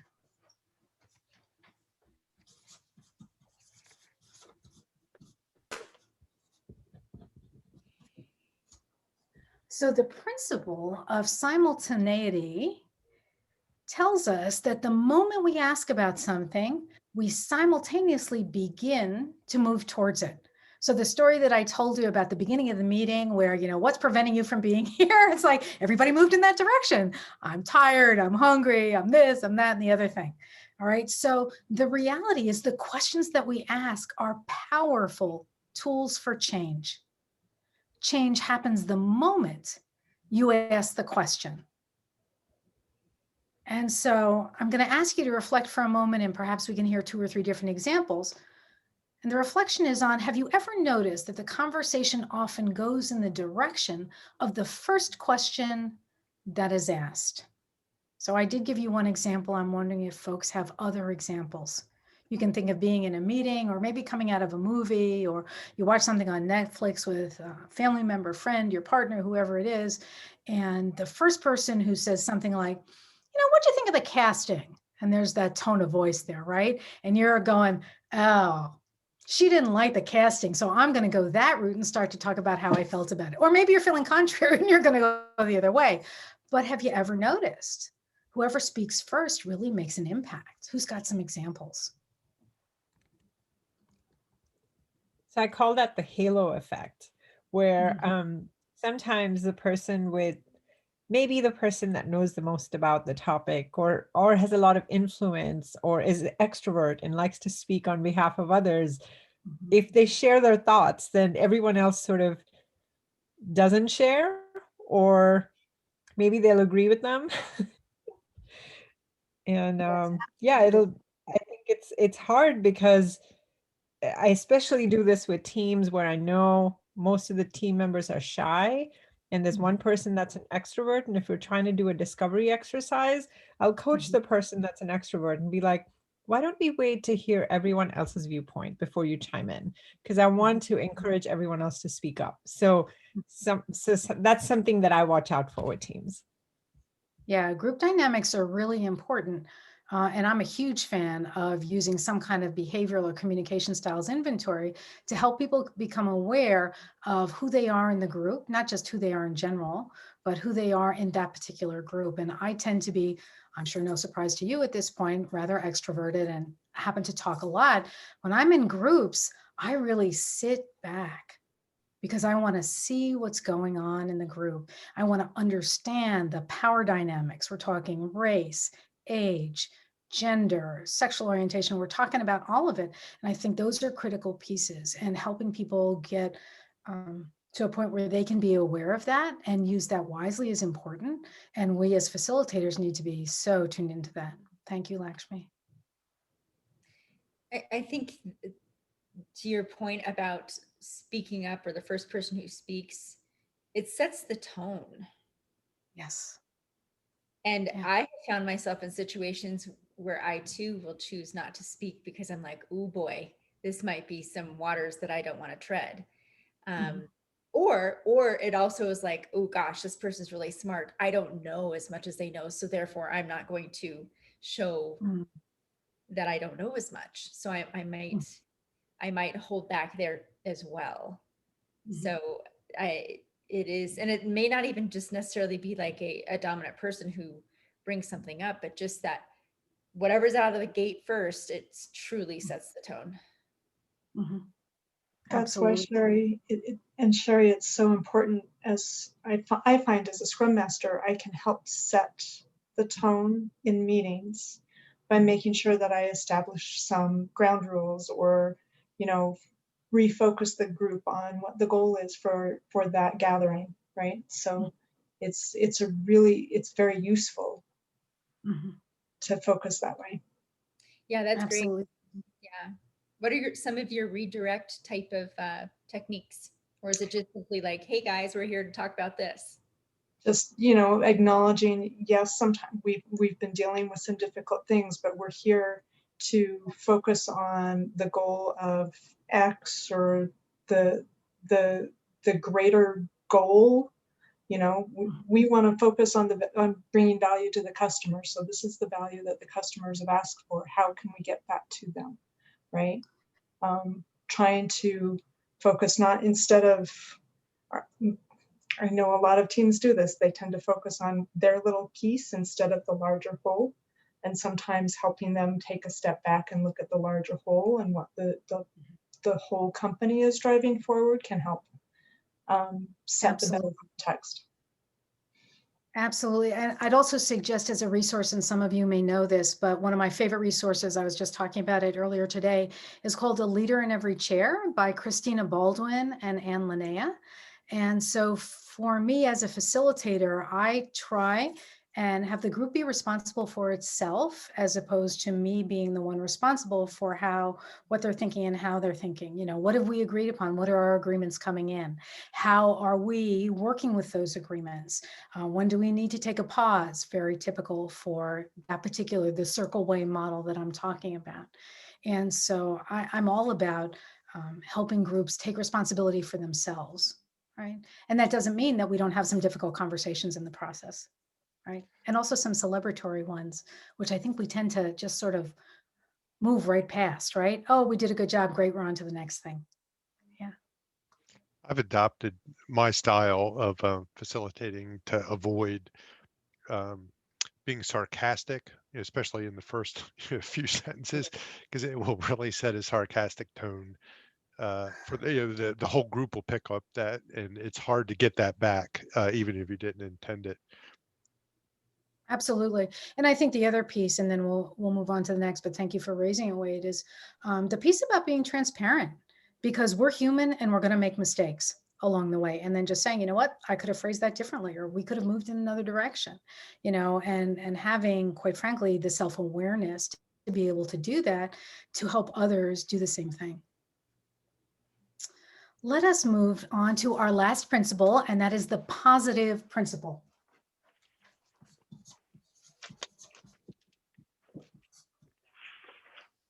So hopefully you're taking some notes along the way of some of the good thoughts that you're having in relation to how to apply this to your own work. And so the positive principle has us focusing on positive aspects of situations, because that creates positive, what we call upward spirals. When we build on our strengths for change, instead of fixing weaknesses, we have more energy. And so we want to have a positive image or a question that draws us forward to get us into positive action. And so I'm wondering if you have an example, perhaps from your work, in which you chose a positive focus and people moved in that direction.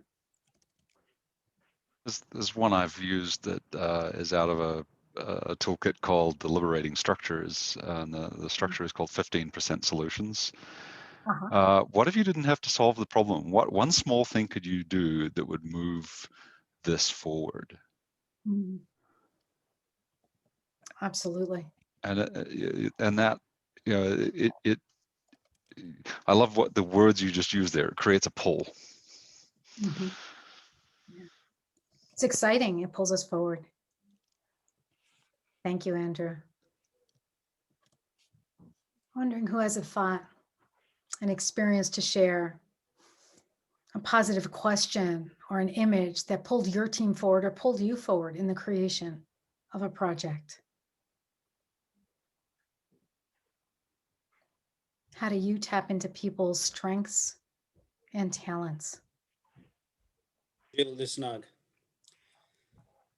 So one thing that I keep using the technique in our team meetings is, definitely I think when we go into the meeting for any problem solving or any escalation or any issue, I mean, most of the time people are very much focused on the outcome, right? So are we going to resolve this escalation? Are we going to resolve this problem? So there's a lot of discussions that happens on okay, yeah, even if we do this, maybe we will not be able to improve the performance of the application, for example. So, but what I would like to do is, all right, guys, I think we cannot control the outcome. We understand that, but what is that can we do to make the situation better, right? So accepting that, yes, the outcome is definitely not in our, maybe it will not be in our favor. We don't know yet. But what is that one step that we can take in order to improve the performance? Even if you say that let's improve this by 10%, for example. So I think once we ask that question, then I have seen the teams, all right, they kind of settle down, they come back from that outcome oriented discussion into the action oriented discussion. And then they'll say, okay, now I know I can go ahead and move this little bit of this code structure, and I can make my performance better in this particular section of the code, right? So I will say, okay, all right, we have a couple of action points here. Let's go ahead and start moving on that. And then we'll come back and review the situation. Okay, terrific. Absolutely. So how do we move forward, right? What steps can we take? Thank you. And once again, if there's any resistance to this or any thoughts, Olaf, you look like you were going to say something. Yeah, I today ended a meeting by recapping some of the positive stuff that came out of the meeting. So that when people leave, they have something positive to go into the rest of the day with. Absolutely, yes. And I would say teaching and training is my background. And so for me, what I make time to do in every session is to ask people to review and to focus on what have we gained from this? How are we walking out of this meeting? What are we going to do to carry the project, the idea, the energy forward? Because I find the more people will claim it for themselves, right? They'll make the reflection, they'll say the words themselves, the deeper is the attachment to it, right? Because it can be that I, as the presenter, the teacher, the trainer, say, okay, so we've just done all of these things. And it's like a litany, right? It's just, I'm listing all these things. And if I can get people to dig into the experience of being there, I think it's an even stronger piece. So thank you for raising that. I think it's a really important point. And what a lovely way to end any session, is focusing on what's worked. Gilbert, did you want to add something? Or Eric? I did. Let me begin with accountability. I apologize for showing up so extremely late. But as Melissa and my other colleagues in ALNH can attest, it's never stopped me in the past. So I just wanted to share an experience that happened a couple of years ago where I won't get into too much detail, but the bottom line is we were given only a few months to implement a global inventory process in an operation that spanned 22 countries. And at the time, the team that I was leading, when we called our first meeting on how to kind of wrap our hands around this, as you can imagine, there was a lot of unhappiness, and there was a lot of thought floating in the air, words floating in the air about how we were set up for failure, etc. And I listened to everyone. I went around the room, heard everybody's perspective, and then I reminded them that we were the only team in the company capable of making this happen. And I reminded them of the years that they had spent managing the inventory at all these different regions and locations, and that even if we came up with something that wasn't perfect, no one was in a position to tell us how we could have put a better plan together. So instead of focusing on the potential risks, to recognize within ourselves individually and as a team that there was no one more qualified to go off and do this than us, right? So that had a much more decisively positive outcome than I thought. Sorry, I'm so long-winded. Anyway. No, it's okay. Thank you for sharing that. And I think in essence, what we're talking about is building on a strong foundation, right? And remembering successes and accomplishments from the past to say, okay, we have these strengths, we've exhibited them before. How do we carry them into the future? So having that historical perspective, or having people do the work to recognize where they have had success in the past when facing a challenge, is very helpful. Thank you for adding that. Terrific. All right, I'm going to shift us into looking at the second, well, probably the third page in the packet of your handout that looks like this. So you may want to have it up on your screen, or you may just look a bit at, oh, and actually this was your Tomorrow Imagine piece. Sorry, you might have taken some notes there. You were probably looking at that more than I was. That was where you were imagining tomorrow. But here we're going to focus on a little bit of storytelling, actually. And so I want to help you think of a situation to focus on. And so we're going to think of a situation that isn't big and huge. We're going to focus smaller to have success as we start with this particular visual storytelling process. And so I'm going to ask you to think of a situation or a person that might anger or frustrate or sadden you or causes some kind of negative emotion. And so I'm just going to share an example of that with you, just to give you a sense of what I'm talking about. And so once again, talking about the reality that we're living in now, which is the pandemic. So I'm going to take a work-related example here. Of course, I have a home-related one also, but I'm going to go with work. And I'm going to say that in my work, and how I know Erin is through Bicablo, which is a German company, and I consult for them in the US. And I teach people visualization skills, how to think and draw. And Brittany was in one of those classes, and Alicia earlier that was here. And so I used to do courses in person all across the United States and totally loved it. And the pandemic hit. And Bicablo is all about paper and markers. And so not so much about online training, but they did understand the writing was on the wall pretty quickly. And they said, okay, we're going to help you shift.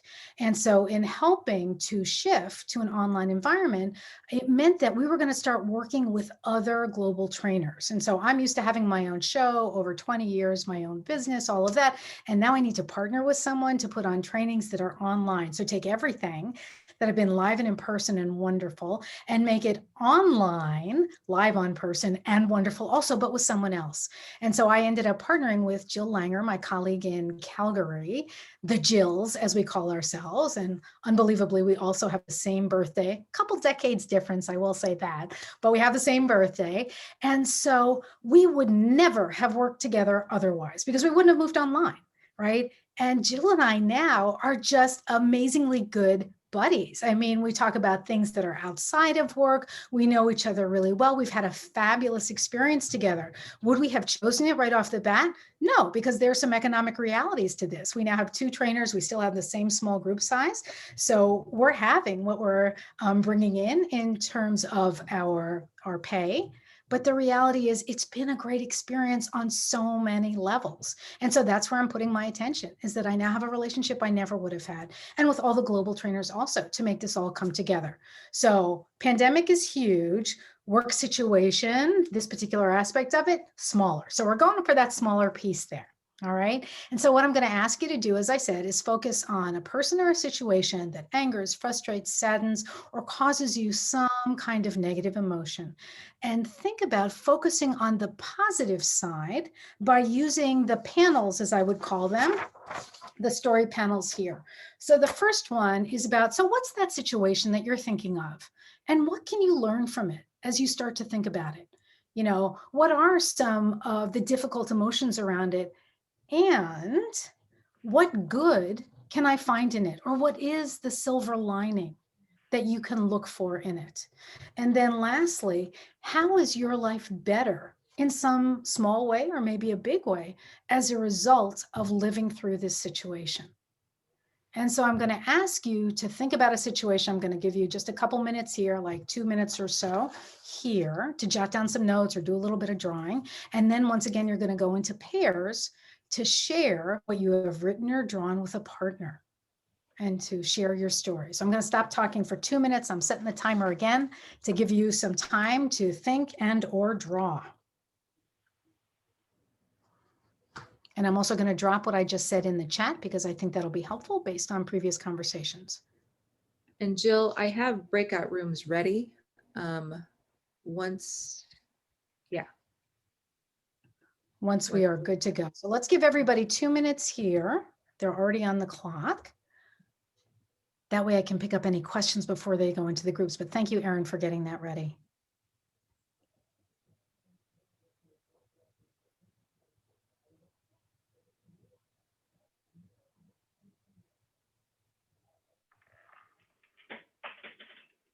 Thanks, Kenneth.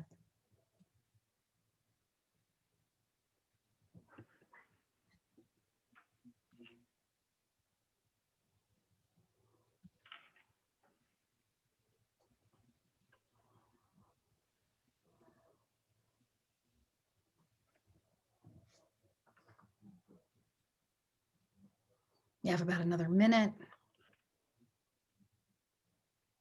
If you already have a question, you're welcome to put it into the chat. Thanks, Lakshmi. Sorry. No worries, understood.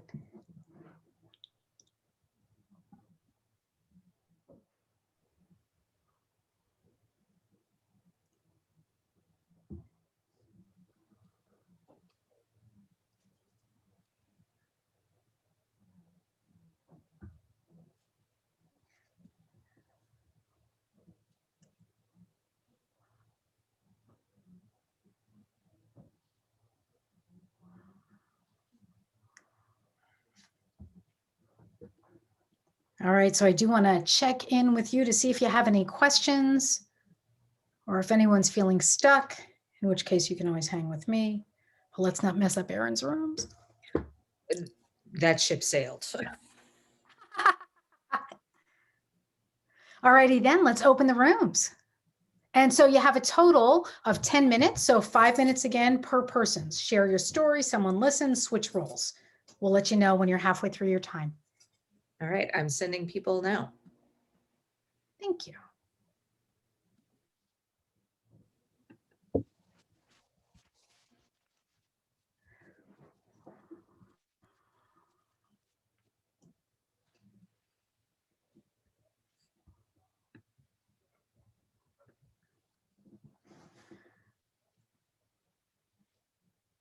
And so we have Gilbert and Maru.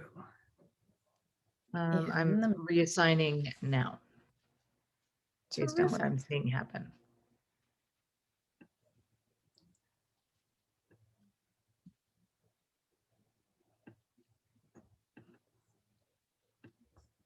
And we got Kale back. Oh, okay. No worries, Maru. Got it. He's going to sit it out, but we still have Gilbert and Kale.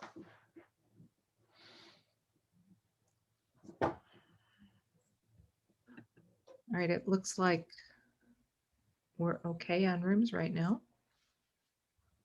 We have Gilbert. Did you want to assign him to a room, maybe with Kale? Because I can see that we have room 17. We could maybe put them both in either 15 or 17. I promise not to talk too much. I can't promise that. I see Gilbert. I don't. Oh, Kale. All right. Okay, I get it. You want me to just do it? Yeah, if you see them, because I don't see them. I will. Got it. Hold on one sec. There you go, guys. Presumably, you are both invited to join room 15. There we go. And Maru said he was going to sit this one out. There we go. We're good. Okay. All right. We will give people a few minutes. Although it was actually kind of nice when we had Susmitha back here or for the first breakout room, because then there won't be dead air on the recording. Right. No, absolutely. Well, we could talk about fascinating things. Yeah. Things that were, things that were a challenge at one point that able to turn to good. I think if you can go into those challenges with that mindset, I think it really helps you survive, come through and thrive on the other side. And I've seen that happen a lot with people, you know? Yeah, totally. And I don't know if you can coach for it necessarily. I think you can, but only in hindsight. You know, and I'm talking about particularly big challenges like illnesses or something like that. Yeah. Yeah. I don't know. It is really challenging. I have to say, so one of the pieces that I put in the PDF to people was about the Appreciative Living Learning Circle, which is based on Jacqueline Kelm's work. So she does appreciative coaching and she runs Appreciative Living Learning Circle. So now I do them also based on her model. And I think part of it is also setting yourself up in advance to start to look for these things, to think about, what do I want my day to be like? What kind of agency do I have? What can't I control? Those kinds of things. But then you're right. I think some of these things are hindsight and some of them you don't come to immediately, or some things you just can't see at all. And I think you had, I think like really devastating things, you know, the death of a person, particularly if it was like a child, that would be really hard to see, you know, the appreciative, you know, what can I appreciate about this? Absolutely. And sometimes even that, if you were ever able to get to a sense of peace with it, yeah. But on the other hand, I think sometimes you had a really good therapist might be able to help you get there on certain aspects. It would take a bit. Yeah. It's a process, right? And we live in a culture, to make a generalization, but it's just like, are we there yet? Are we done yet? You know, did I achieve this? And some of these things just take time. And support from other people. I couldn't agree more with that. You know, it takes time, and we have lost the ability to wait and to be patient. And how do we, you know, sometimes the question I ask myself is, you know, what is the lesson in this moment? And wait through that.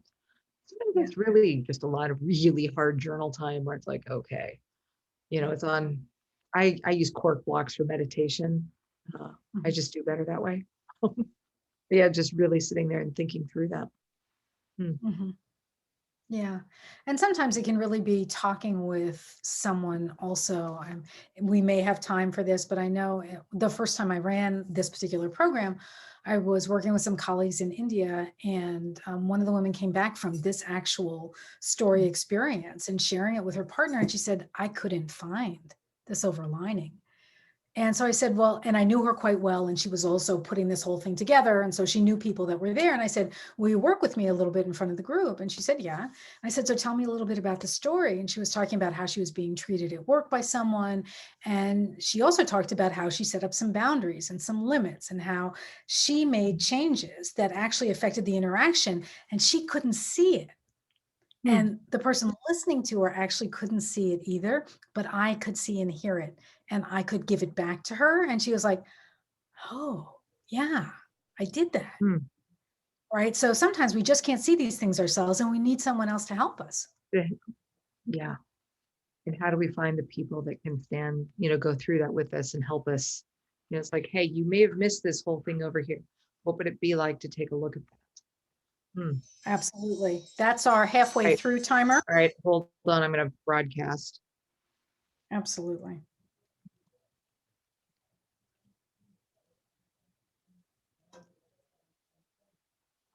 And at 4 minutes, I'll close the rooms. By the way, I really loved what you said about questions are powerful tools for change. They are.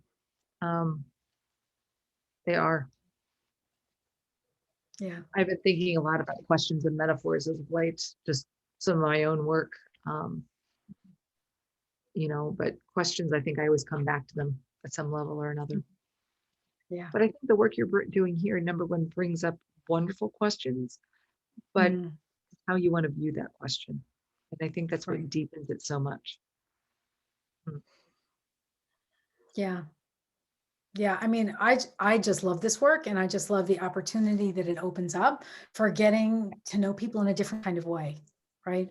Because particularly in the times that we're in now, it is very easy to fall into the things that are happening on a daily basis that are tough to handle. Yeah, so I've been, it's not appearing with the background that I have. This is Compassionate Conversations, How to Speak and Listen from the Heart. This is Diane Hamilton's book. I've been doing a cohort on that. And just practice of, because I think as coaches, if we as coaches cannot help to hold and facilitate some of these conversations that clearly need to happen, you know, we really, so going through and getting prepped for that. And some of that, I feel it's like, right, how do I get myself in the space to be able to do that work, to be able to hold that, you know? Yeah. But it balances with questions. Yeah. It does. And I love using, Seligman's strengths work, the VIA Signature Strengths Survey, and just helping people recognize their strengths and, where they're using them and where they can leverage them. And, instead of hammering away at people's weaknesses or just focusing on the problem. What was that question the other day? I write down really good questions. How can I help you to do your best work? And what do you need from me to feel supported? And those were specifically, I was listening to a podcast on leadership. And if you had a manager or someone that was doing that with you, what would it be like to ask those questions of people?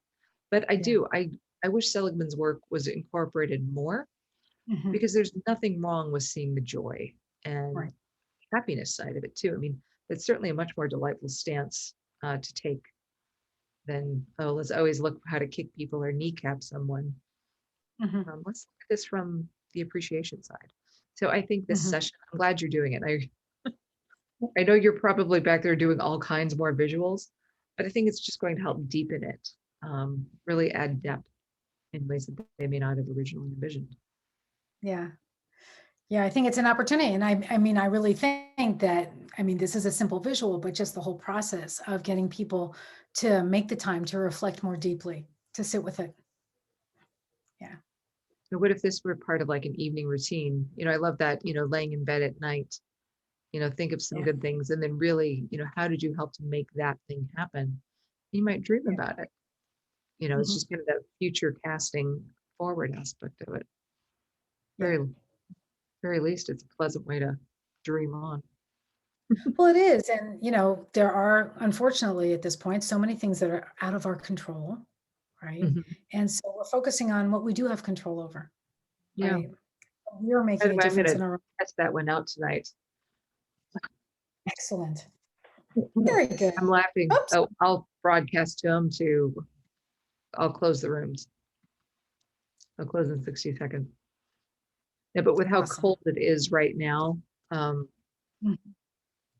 both dogs sleep with us anyway.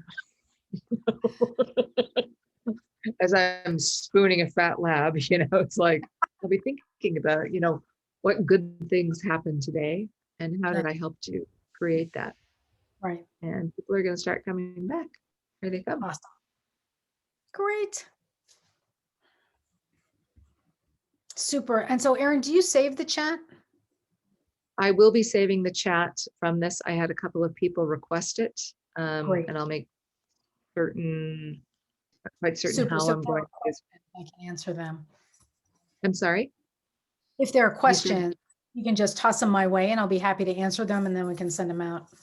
Yeah. I will send you the chat then as well. That makes perfect sense.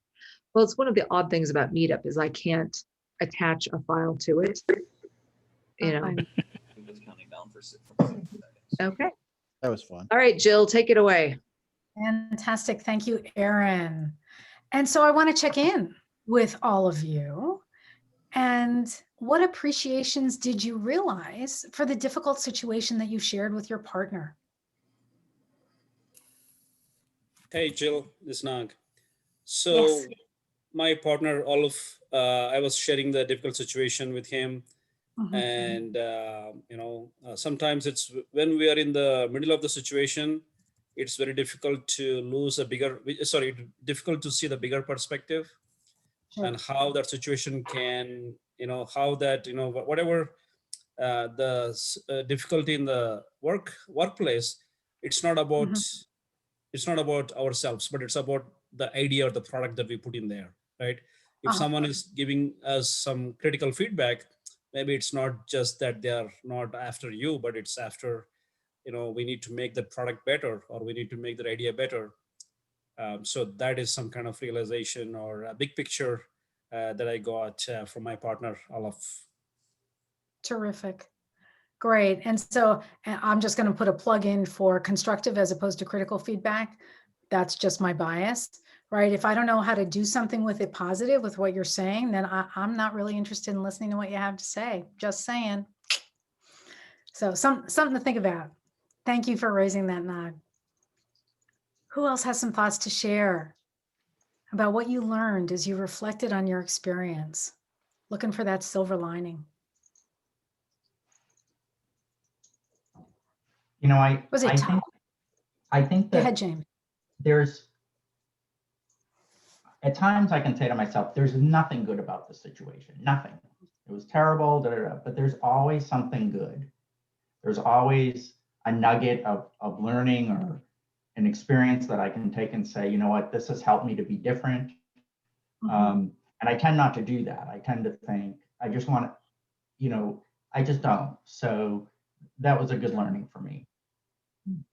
Terrific. Right. And as Aaron and I were talking about, as you all were in your pairs, we were talking about that sometimes it doesn't happen immediately. Sometimes there needs to be some time. There needs to be some space. There needs to be someone to help you see that silver lining. As Aaron and I were talking about, when I first ran this program a number of months ago, I was working with colleagues from India, and the woman who asked me in came back from this paired experience and said, I couldn't find the silver lining. And I said to her, will you work with me in front of the group? And she knew everyone. She had brought them together, and she said, sure. And she told me the story, and it was about how she was being treated at work and how someone was denigrating her and putting her in a box. And it was just a difficult experience. And she said, she started telling us how she had put up some boundaries and some limitations and had changed the dynamic because she had changed herself. And when I reflected that back to her, she was like, oh. And the thing is, she had a partner that listened to her, but didn't hear that piece. And so wasn't able to help her make that shift or that move. And so sometimes we need to find that person, and it's not everybody that has that skill, or it may be a different situation, good person for this situation, maybe not for another one, but who do we find to help us sometimes on that journey to finding the silver lining? But there are also times to mourn and to grieve and to feel those things, and then move into looking for possibility. Thank you, James. Yes, thank you. Sure.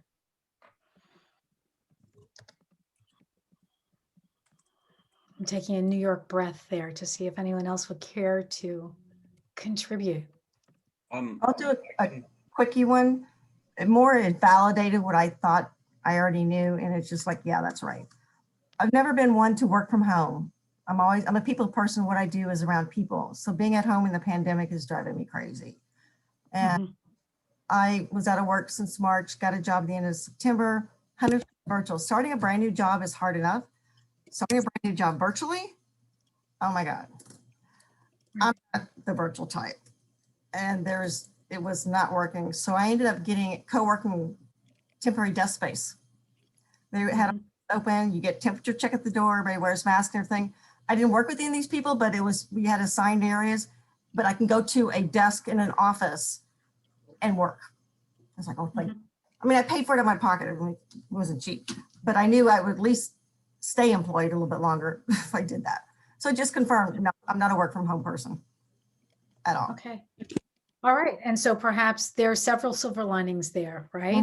You confirmed your belief about yourself. You're working in a space where there are other people around you. You're able to maintain the job that you found during this very difficult time. Yeah, absolutely. And I just want to, perhaps, Eric, I saw that you wanted to speak, perhaps take a minute, and then I'm going to ask for some closing thoughts because I know it's getting late for folks. Oh, thank you. I was just going to say, I'm kind of, again, feel like I can empathize with what James was saying. I'm very much a person too who it's very difficult for me to actually see positives in in a lot of situations, and particularly the situation that I'm experiencing right now that I was talking to my partner with. And I really had to dig. I mean, it's not that I didn't find anything, but I really did it felt like grasping at straws, and it still gave something positive out of it. It's not something that that comes naturally from me, especially. Yeah, understood. And that is also what I was talking with Erin about, is one of the last page in the packet that I sent you is a course that I do. And whether you do the course or whether you just pick up the book and you read through the book on your own, but there's a woman named Jacqueline Kelm who runs Appreciative Living Learning Circles, and I am one of the facilitators. And so it helps us get in the habit of looking for the good. And there are a number of different exercises. It's very interactive. It's something to at least consider, whether it's a group or you get her book on your own. I think it can get us into the pattern of doing this kind of work. And so in the less than 1 minute we have left, I would love it if you would drop in the chat or come off of mute just a phrase or a comment about what you learned this evening and what you're taking away. So once again, whatever's easiest for you in the chat or coming off of mute. I understand that we are bumping up against the top of the hour. And we're there. We are there. So while everyone is dropping that into the chat, I will do the wrap portion of the evening. First, I really want to thank Jill. These are not easy sessions to put together, but whenever she does, they are well thought out. They're crafted and they're beautiful. And we really have conversations that may not have happened otherwise. Secondly, I wanted to also thank all of the different Agile organizations that came together for this. Mile High Agile out of Denver, Agile Leadership Network of Houston. There was also Agile SoCal, the Southern California Agile group, and Agile Austin here in Austin, Texas. So if anyone has questions, please feel free to reach out via those websites or to any of us on LinkedIn. We're glad to help. But Jill, this really was a beautiful session. I wanted to thank you for it. Thank you. It was a pleasure to be here. Okay. Jill, with that, why don't you wrap it up and we'll get people off to their evenings. Absolutely. Well, I'm just gonna end with a quick quote, one of my favorites from Marcel Proust, and that is, "The real voyage of discovery consists not in seeking new landscapes, but in having new eyes." I hope you have new eyes about yourselves and what we've been talking about. I wish you the best of luck. And if I can be helpful in any way, please reach out to me. I'd love it. Thank you. Can't wait for the recording. Thank you. Thank you all. Thank you all. Bye, everyone. Y'all. Bye. Thank you. Thank y'all for putting this together too. Definitely. Great event. Thanks for putting this together. Yep. Great, everyone. All right, everyone. I think I've got also the recording coming down, or the recording. I'm going to stop recording because I'm so good at that.